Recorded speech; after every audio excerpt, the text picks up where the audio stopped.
ಸಮಾಜ ಕಲ್ಯಾಣ ಇಲಾಖೆಯಿಂದ ಕರ್ನಾಟಕ ವಸತಿ ಶಿಕ್ಷಣ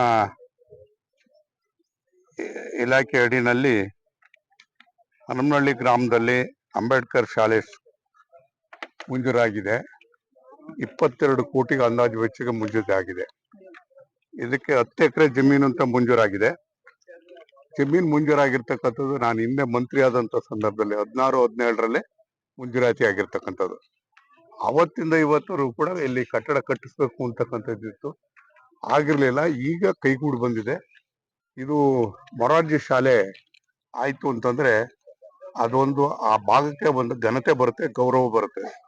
ಸುಮಾರು 250 ಜನ ಮಕ್ಕಳು ಸುಸಜ್ಜಿತವಾಗಿರ್ತಕ್ಕಂಥ ಕಟ್ಟಡದಲ್ಲಿ ವ್ಯಾಸಂಗ ಮಾಡ್ತಕ್ಕಂಥ ಅವಕಾಶ ಸಿಗ್ತದೆ. ಇದು ಯಾಕೆ ನಾವು ಗ್ರಾಮೀಣ ಪ್ರದೇಶಕ್ಕೆ ಬರಬೇಕು ಅಂತ ಹೇಳಿದ್ರೆ, ಇದೆಲ್ಲದೂ ಕೂಡ ಸ್ಥಿರದಲ್ಲೇ ಶಾಲೆಗಳನ್ನ ಮಾಡಿದೀವಿ. ಆದ್ರೂ ಕೂಡ ಇಲ್ಲಿ ಯಾಕೆ ಬೇಕು ಅಂತಾರೆ, ಗ್ರಾಮೀಣ ಅಭಿವೃದ್ಧಿ, ಗ್ರಾಮೀಣ ಪ್ರದೇಶದಲ್ಲಿ ಇದು ಬಂದಾಗ ಅಭಿವೃದ್ಧಿ ಆದಕ್ಕೆ ಸಾಧ್ಯ ಆಗ್ತದೆ ಅನ್ನೋ ಕಾರಣಕ್ಕೋಸ್ಕರ ಇಲ್ಲಿ ಹಾಕಿದ್ದೇವೆ.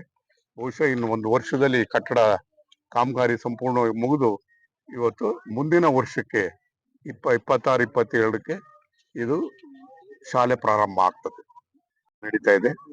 ಇದಕ್ಕೆ ಆದಷ್ಟು ಬೇಗ ಮುಗಿತದೆ ಅಂತಕ್ಕಂಥ ವಿಶ್ವಾಸ ನನಗಿದೆ.